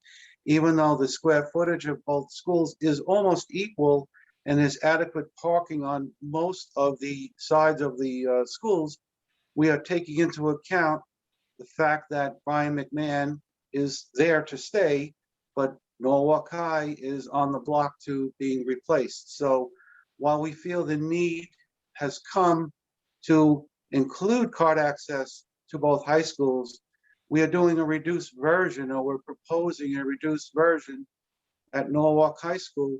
But ultimately, the goal is better accountability, no more use of physical keys, and more operational enhancements that Joe Rios, who's on the call, also can speak to in terms of the security aspect of it. Take, for instance, if you do have a lockdown, you have better access control of these doors where you can essentially control them. Right now, physical keys, no one can physically go to them because you'd have to walk to those various areas to lock them down. So we feel it's the time to have the district include this 21st century upgrade that we all probably are aware of by enhancing the card access fob system at both high schools.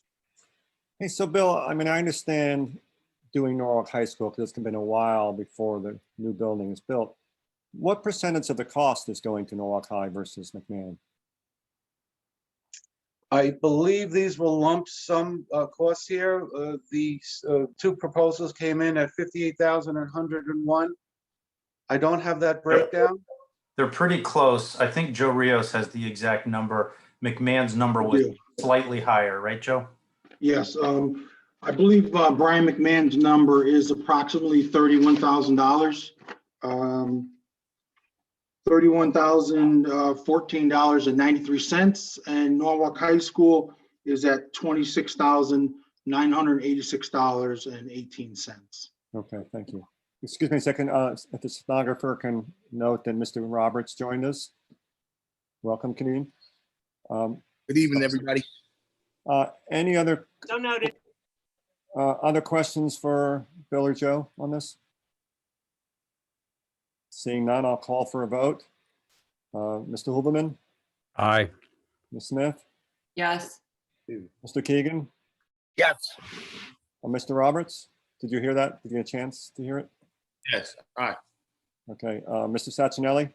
Aye. And I'm also an aye, so it's unanimous. Okay, thank you. Let's move on to school construction projects. Jim, you want to give us an update?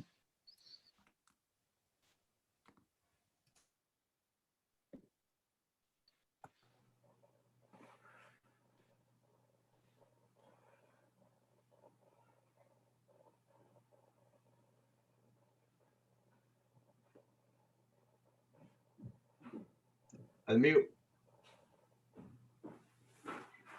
Jim? Sorry about that. Can you see my screen? Nope. Not sure what happened. Unless you have nothing on it.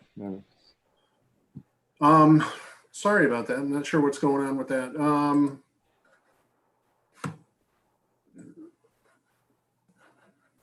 Usually if you choose screen one or the first option, share screen and then screen one should. Yep. How about now?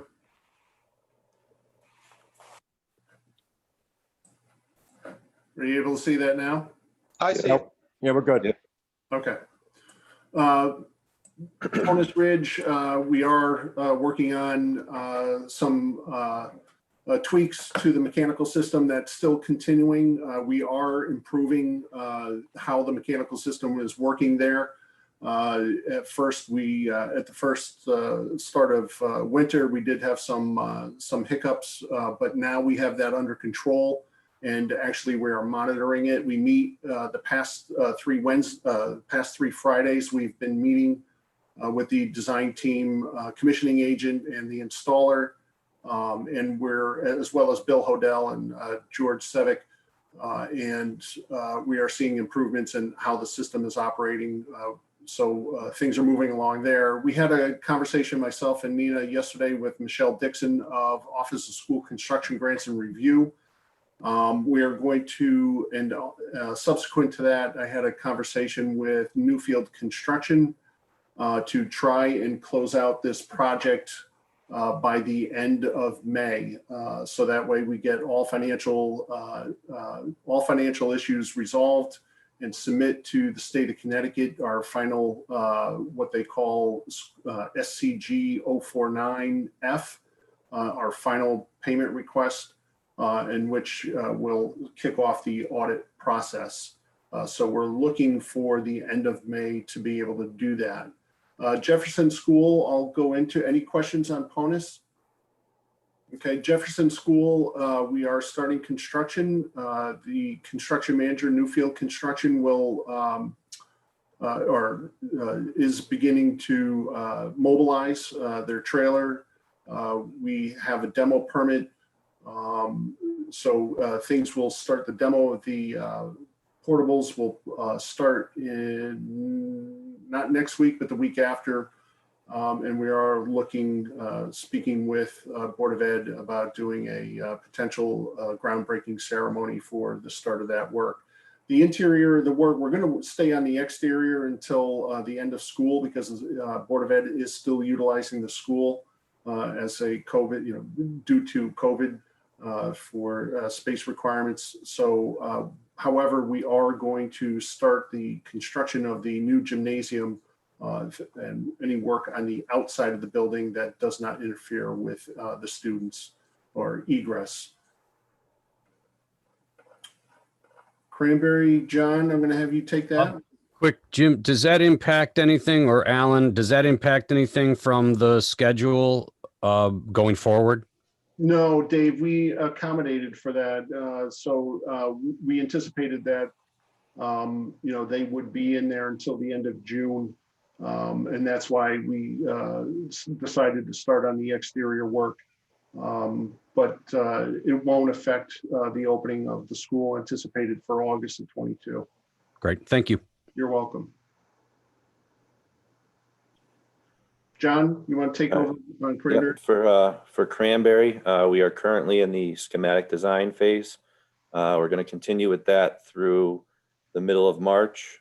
We've held a number of design meetings with the school and a number of other individuals in the district to go over energy options, the mechanical systems, and the site configuration. So The engineer team is going to finish up the phase 1 sampling this week, and we are on schedule to meet with the state in May to go over the schematic design phase.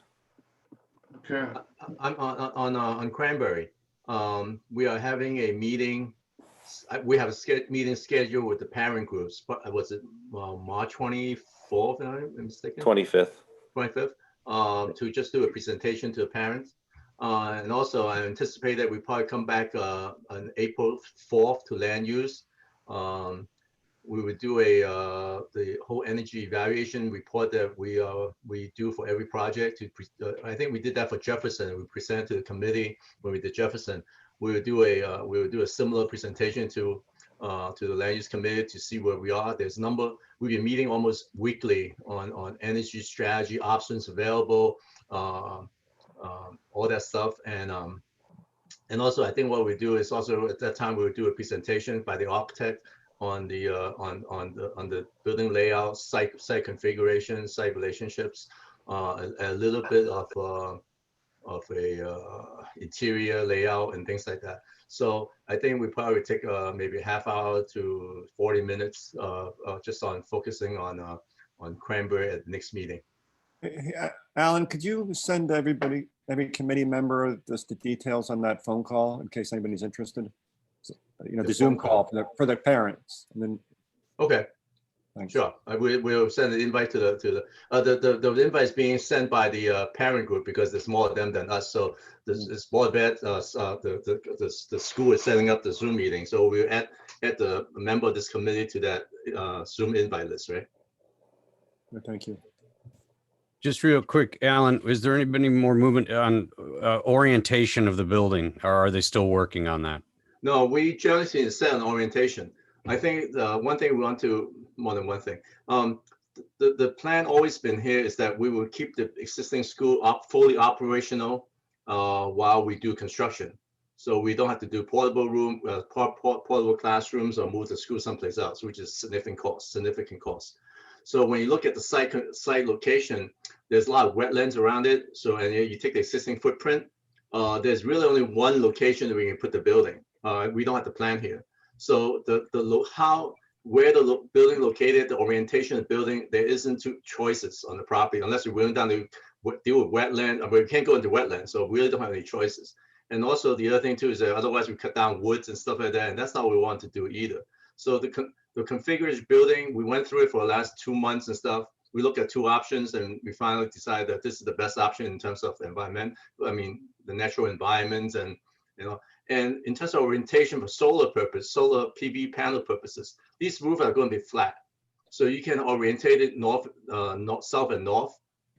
Yeah, and then you can turn the panels to a 90-degree angle so they face the south. So just because the building, it's ideally if the building goes east and west, then the panel could be longitudinally laid out. Yeah. At the same time, just because we go vertical doesn't mean that we can't do it that way, So the flex, it's just you're gonna arrange a panel any way you want to on top of a flat roof. But if you have pitch roofs, it's a different story. All right, thank you. For sake of time, if you wouldn't mind, we do have an action item for Narragansett School, which will be, John will be given an update. We're going to be seeking your approval to move forward with the final drawings, specifications, and estimate. So if you want to forego Narragansett, because we're going to be talking about it in a few minutes, it's up to you. Okay, and then Norwalk High School, we're in the process. We received the electronic versions of the architect's request for qualifications. Tomorrow, we're expecting to receive the hard copies of the architect's qualifications, and we're going through a selection process. We have members of the City Board of Ed, Board of Ed members, Common Council members, and administration members as well, making up 10 voting members, 14 in all. And that process will take us through to the end of March, in which we anticipate to present to this committee on April 7th the committee selection for architect for Norwalk High School.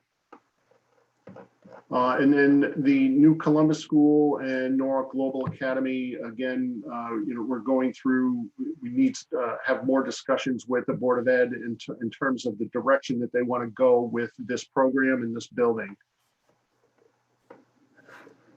Any questions? Okay, thanks, Jim. You're All right, welcome.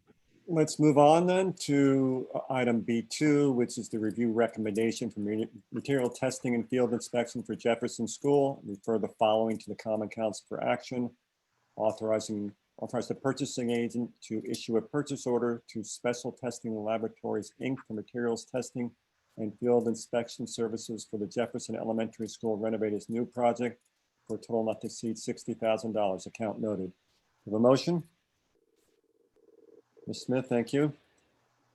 Who's this, Alan? Is this you? Either Jim or I. Jim, you want to go or you want me to Sure. go? This is a typical requirement on projects of this size when we're doing any new construction.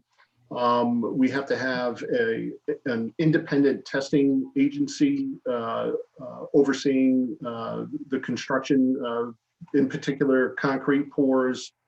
They verify compaction for the soils before forms and concrete is poured. They do steel inspections, ultrasonic inspections of the steel.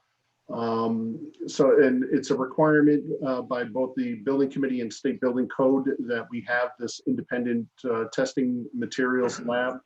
We go out for bid for it. We get unit prices, and then we assign a number of tests per that are required and determine who is the low bid.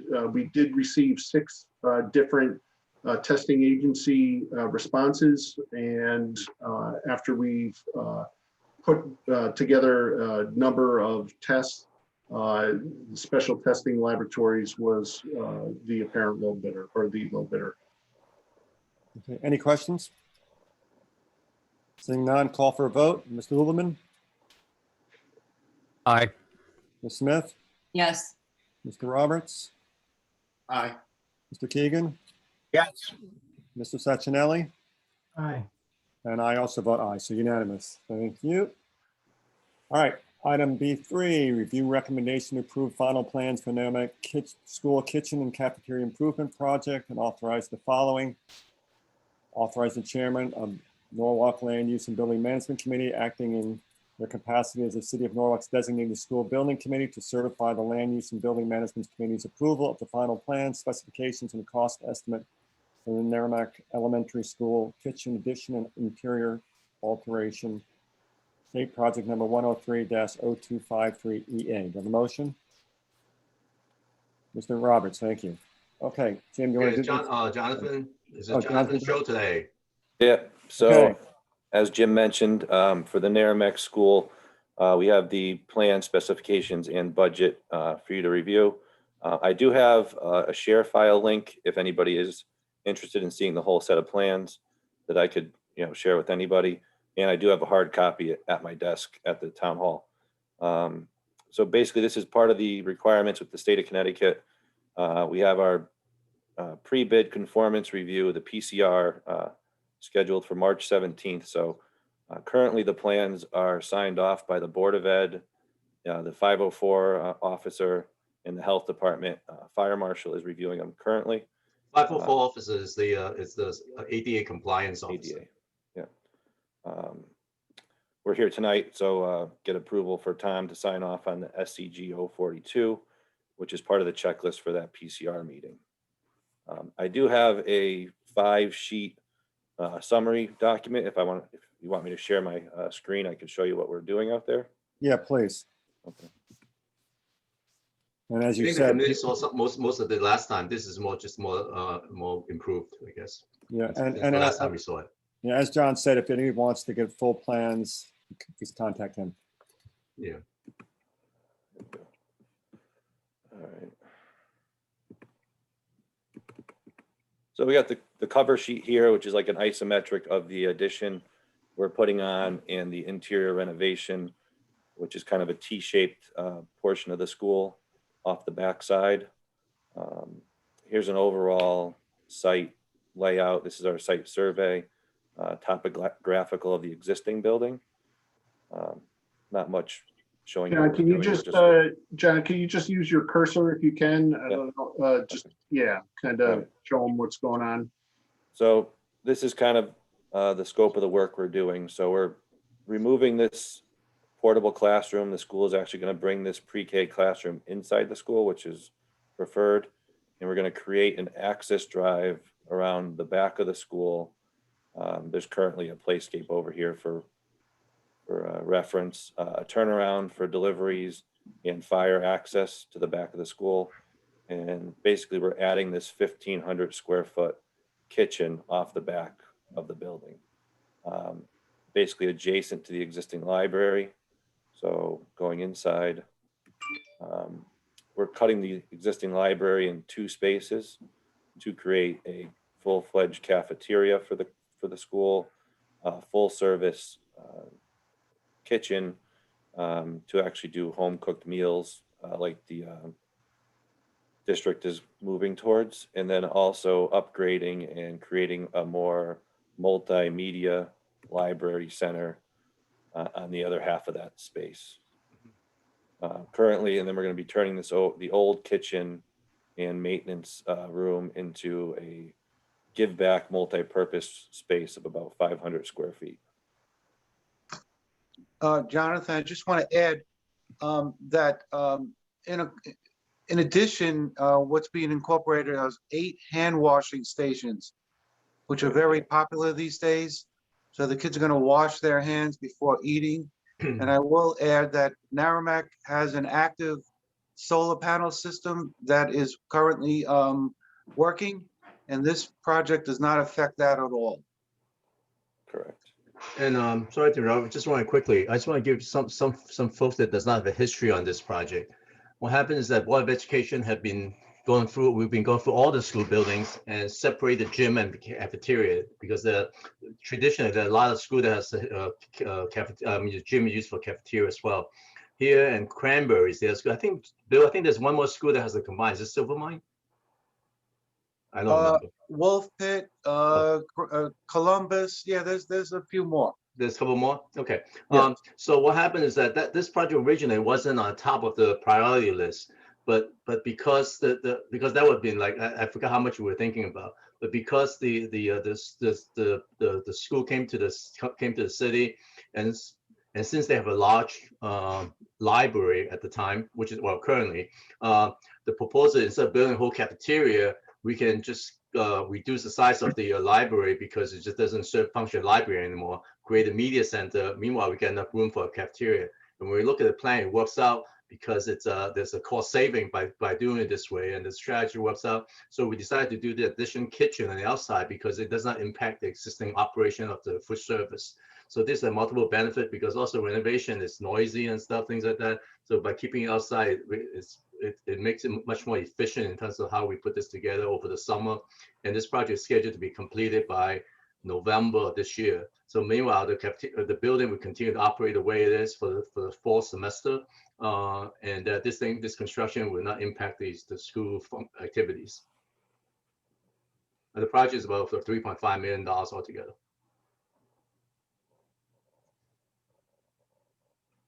Jonathan? And the last is just the exterior Exterior elevation. wall finish. And we're trying to match and mimic the existing architecture of the Narragansett school. So. Right, and we did have the architects in showing us this, right? Before. Yeah, they were here, I think, 2 months ago, I think it was.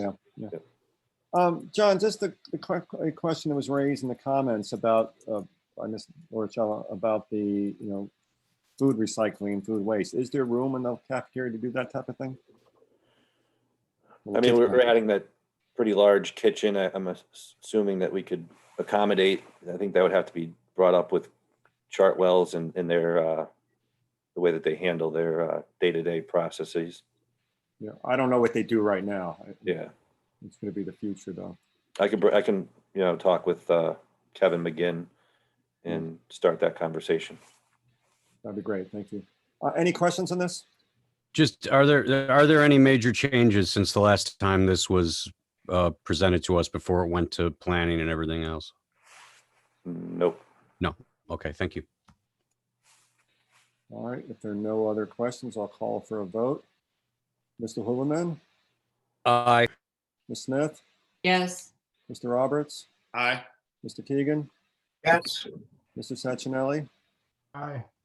and I'm also an aye, so unanimous. Thanks, guys. The last thing I want to add is that this, because this is the Land Use and Building Management Committee is acting as a school committee for the city. This item does not go to the Common Council. So all we're authorizing is Tom to actually sign a form. That's all it is. Me and Tom will get together one day and we just take care of that. As long as you do it before the 17th. Right. Yeah. Okay. All right, moving on. Building management, review recommendation, replace air handler unit number 3 at City Hall and refer the following to the Common Council for action. A, authorize the Mayor Harry W. Rilling to execute an agreement with Universal Building Services LLC for City Hall air handler unit number 3 refurbishment project for a total not to exceed $78,850, account noted. B, authorize the Office of Building Management to issue change order on contract for a total not to exceed $7,885. A motion? Mr. Keegan, thank you. Alan, this is another Yes, one. this must sound like a deja vu to you folks because it's almost exactly the same item we looked at last month. It is part of our continued strategy to replace air handler in the City Hall. There's 5 major ones and some secondary ones. We had, with the approval a month ago, we approved the 4th one. This is the last one. We're working on the 4th one in the spring, and then this 5th one in the fall. So it is in line with our strategy to replace as well as refurbish. We look at each unit separately, differently. Ones that we need to be fully replaced, we will replace it. But this one, the one that we approved for last month, it's a refurbishment. But it's not just like, it's significant improvement. So it is expected to last next 20 years plus. So it's again, it's for $78,000 and we only have 1 bid. It's a little bit specialty item. So again, that's what it is. So I hope you guys had a chance to look at the memo that Alan circulated after the last meeting about the City Hall energy measures. I think it's really worth noting some of the things in that memo. And this brings to mind that just to highlight a couple of things since between 2010 and 2020. Gas consumption was reduced almost in half. Electrical was reduced. Usage was reduced almost more than half, I think. And rebates for this energy efficiency was in excess of 200,000. So I think Alan and his team have done quite a bit of work in the last 10 years, not to mention prior years. So I think it's a testament to how hard he's been working on these issues. I just want to make sure everybody had a chance to look at that. Yes, thank you for sending that, Alan. That was very informative. Yeah. Yeah, and so it'd be very, very straightforward for everybody. It's like when I start looking at it, after I said I'm gonna write something up, I start looking into it. I mean, I just asked the staff to like give me the information about this and I just incorporate it. But it is kind of surprising to me. I didn't realize this number until you actually try to put it together. what it shows, I was so pleasantly surprised also. We have a tracking system. We have a energy modeling tracking system to track all the utility bills and stuff like that. And we had that probably about 4 years. So some of the incentive that we get back in early 2000 is a different staff person and stuff. So we weren't able to determine how much incentive money we got, but there were money that we got for those purposes. So I didn't want to spend more staff time to kind of track those old files kind of thing. But at the same time, I was pleasantly surprised as well. Yeah. Well, it's really good news, and thank you for all that work. All right, so now for a vote on this. We had a motion, right? So, Mr. Hooverman? I'm sorry, unless there are any questions on the air handler. No. Okay, Mr. Hooverman? Aye. Yeah. Ms. Smith? Yes. Mr. Roberts? Aye. Mr. Keegan? Yeah. Mr. Sachinelli? Aye. And I'm also an aye, so unanimous, thank you. Okay, that's it for the official stuff. Alan, on the miscellaneous items, so we can talk about West Cedar a little bit.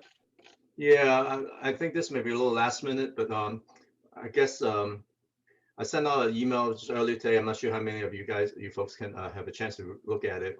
But generally speaking, since our last meeting with Gino Matera, regarding the property that he wanted to purchase for intersection of West Cedar and Scribner Avenue, and I think that my email explained it. Me and him sat down and tried to designate some area for open space or green space, and he was very much receptive to it because zoning regulation probably required him to do something anyway. So we identified a strip of land about 12 feet wide, right in the front of the property on the fronting of both streets, and he has fully agreeable to landscape it, and it's just a matter of we determined a strategy to make sure that he's excited about it. So and then we just have to make some kind of we're thinking about a some kind of bond, I think it is, so we get it from him, so we make sure the work is done, the landscape plan is implemented. So we had to the drawing that attached to our memo is just a sketch, but me and him would sit down and develop a landscape planting that he would have to comply with. All he would need to reserve is the right to put 2 driveways in, one on each side of the street in the future, so that they can access the property. Alan, I'm sorry, let me interrupt. Could you just explain where he is in the approval process? I mean, does he have all his necessary approvals? Yes, we have gone through the public hearing on this. I went to Planning Commission. They have approval. They approved it with comments.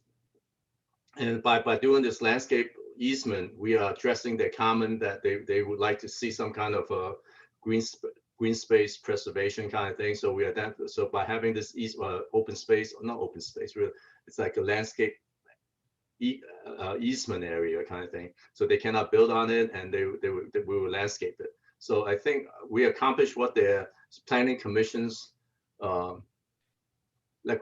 condition and recommendations are. So we are in compliance. So the next step is that for me to, if this is generally speaking, I'm not looking for approval at I just want to look at kind of understanding what we're looking at. If that's generally speaking acceptable to the committee, then I would go with, I would refine the concept, the landscaping concept, and do a landscape plan.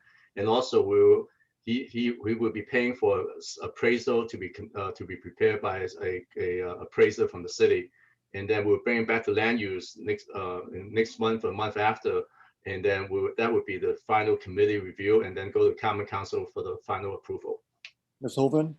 Yeah, will this, is the plan then that there will be language that says that this easement will always be cared for and maintained by the owner of that piece of property? Yes. Okay. Mr. Keegan? Hi, Alan, I understand that this really isn't in our purview, but did anybody do a traffic study on that? I would hate to see something like, it's a pretty funky intersection. So I'm afraid, that something like Chick-fil-A or something might evolve down the road. It's really limited in size, especially now we put the there's a sanitary sewer easement on the property too.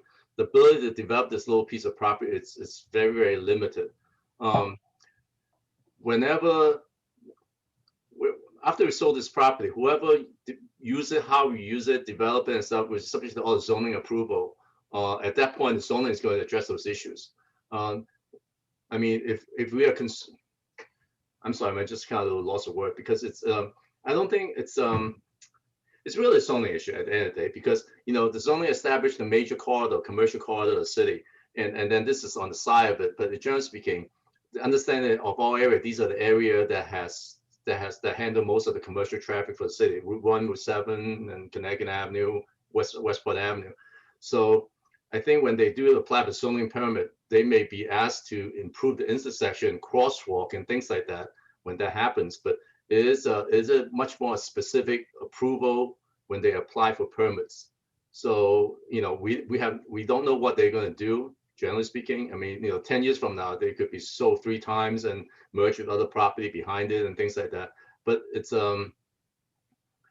within zoning regulation that control density, parking requirements, and again, when they look at a development, it is those things. I mean, it could be a Starbucks, but that'd be 6, 8, 10 cars or something, whatever. But I don't think it's big enough for that either. So it really has to combine with something. Didn't he say at one point something about an office building, or did I mishear? What they want to do is that on their property, they want to do maybe a few units of, I don't know how many units. I think Gina has talked about it, but I forgot how many. And they want the ground floor to have some kind of a local office space kind of thing. But then in order to provide parking, they want to go underground. But underground, they had to come in because the grade change between this property and his property, they can come in from below. Wow. So, well, I didn't know it's big enough for that, but okay. So the proposal is, and we're not going to vote on it, as you said, that you would come back to us with a landscaping plan that we would look at the next meeting. Right. Well, no, I think it's well, this is what I intend to do, because I don't want to, if the city is not interested, I mean, we've been talking about this for what, 3 years, 4 years, whatever it is, maybe already. So we reached the point that we have done everything we could to move it forward. And I don't want him to spend more money. I'm not sure he's spending money on it, but he spent money on paying for appraiser if we're not interested in doing it. So, I mean, he's committed to kind of keep asking us for this. And we have, and then, you know, we have gone through that process, and we have addressed most of the issues, concerns and stuff. So with the understanding of we are preserving the 12 feet wide open space green easement in the front along the property. If that's acceptable to the committee, then I will ask him to give us a check for the appraiser, and then we do the appraisal and determine the market value for the property. Alan, you and I talked about maybe making that a little bigger, but on that corner. Yeah, I actually put it in that email already. Yeah. Yeah. So I guess, I don't know how the rest of the committee feels. I'm okay with this, but I'd like to see the landscaping plan and understand how it's going to be protected in going forward in terms of easements and so forth. I mean, I'm not asking for the documentation, just what the plan is. Yeah, once it becomes the easement, it's stayed with the property. Yeah, no, I understand it, but I want to know what we're getting an easement on and what we're asking him to do. Because there was a lot of concern about, you know, there's trees being cut down, the loss of trees, and this very few trees in that area, quite frankly. So, I mean, that's what I'd like to see, what that plan is. I don't know how the rest of the committee feels. If they don't want to be involved, that's fine. I agree with you, Tom. No, I completely agree. I'd like to see exactly what, you know, what's being proposed, potentially where these driveways would go, all of that stuff that would impact what becomes green space and planted space and all of that. Alan, can I ask you a question? I don't know. How far is this from Colonial Village? It's right around, right across the street. With that being said, right, is that going to impact Colonial Village now doing their upgrade of their housing? If he starts, okay. They're across the street, so it doesn't. They're not tied to it at all. Physically, they're not tied to it. They're across the street from the. Now I know exactly what you said. Okay, thank you. Yeah. Yes. All right. I you know what?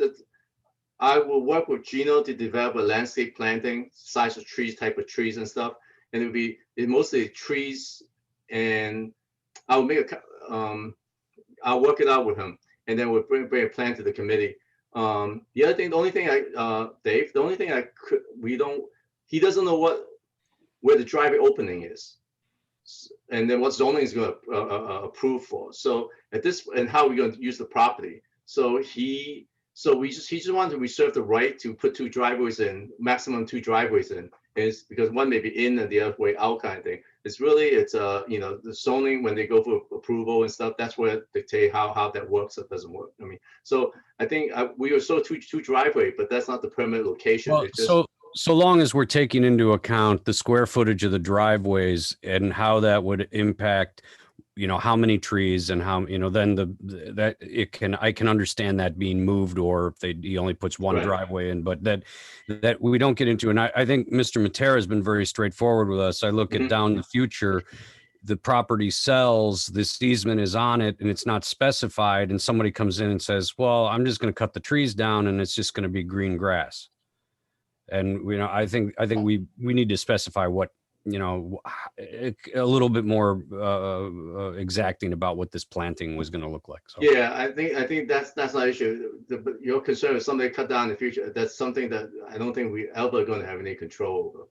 I mean, as much as we would like to, you know, we're gonna include in our agreements, include as part of the easement, and we will have a landscape plan developed, exactly size of trees, how many of each kind of thing, all stipulated, and then we will get a bond from him to make sure he does this work. And he has told me personally, not personally, but he told me that, you know, as soon as he get this thing, he wants to get the landscape in, because that's his kind of commitment to us.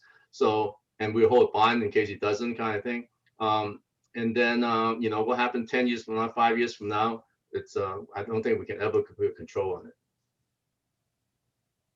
Well, that would be a question that from a legal standpoint, I'd like to have answered. Any other discussion? Oh, okay. So Alan, you'll come back to us. All right. Anything else tonight, Alan? Or No, anything I'm else? good. Have a motion to adjourn? So Mr. moved. Egan, I'll give it to you. All right. All in favor? Okay. Hey. All right, thanks, everybody. Have a Night, good everyone. night. Night. Night. Good night.